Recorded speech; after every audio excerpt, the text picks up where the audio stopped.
them a burn, like them no learn. Now we have to turn. Babylon is burning down. Babylon is burning down. Yo, this is the anthem for the real ghetto youths out the street.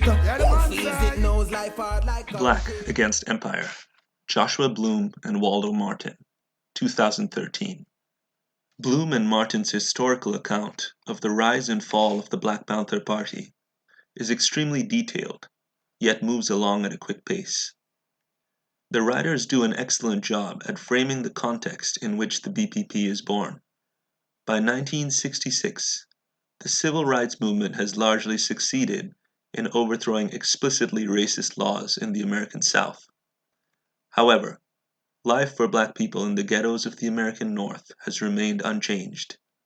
They are still plagued by systemic discrimination, extreme police brutality, and the denial of opportunity to build economic prosperity.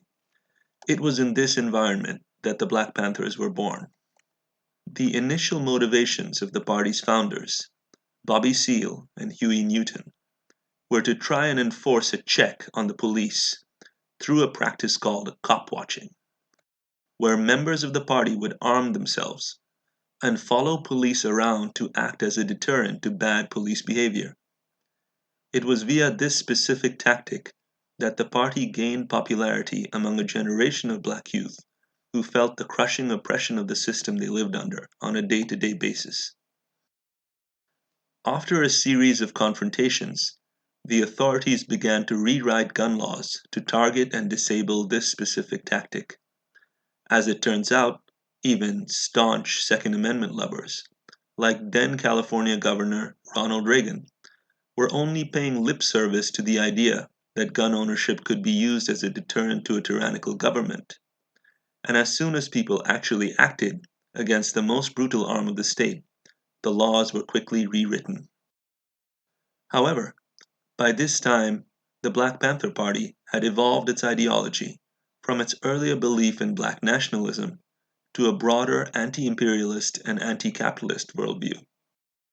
In this, they formed a coalition with the predominantly white New Left, which was itself growing due to popular dissatisfaction with the war in Vietnam. The New Left was primarily focused on resisting the draft and opposing the Vietnam War, and formed a natural alliance with the Panthers. The Panthers also ended up winning the sympathies of moderate Black organizations such as the NAACP, who disagreed with the tactics employed, but were largely sympathetic to the cause of ending systemic police brutality. When Newton killed police officer John Frey after a traffic stop, it was the alliance that was able to mobilize heavy public support for his release.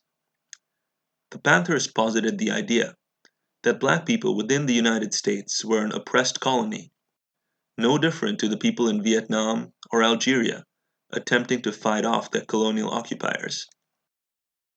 This approach had broad societal appeal as the war effort in Vietnam began to fall apart.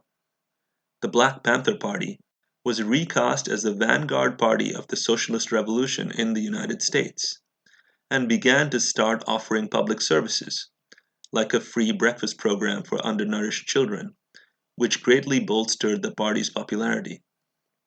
An underappreciated aspect of this anti-imperial solidarity is that the Black Panther Party began to receive some degree of international moral support. After release from prison, founder Huey Newton was even invited to an official state reception in China and received an audience with Chairman Mao Zedong, who expressed his support for Panther activities. In addition, Panthers who were targeted by police repression often sought international refuge, particularly in Algeria, where the native Algerians had only very recently thrown off their French masters. Even as the popularity and fame of the party grew, the situation on the ground became less favorable to the continuation of the revolutionary struggle. As the war in Vietnam wound down and the draft was ended, the New Left lost its force among young whites.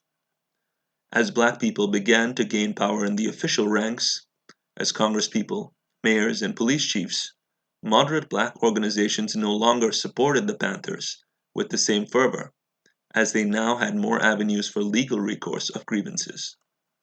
In addition, the FBI's COINTELPRO program sought to further divides within the party leadership through a variety of methods, from writing fake letters to outright murder of key party leaders. As a result, the party's support began to fall, and there was no clear tactical path to continuing their original struggle. The authors make clear here that repression alone would have been insufficient to quell the resistance. Rather, it was the concessions made by the state that ultimately weakened the alliance that sustained the Panthers.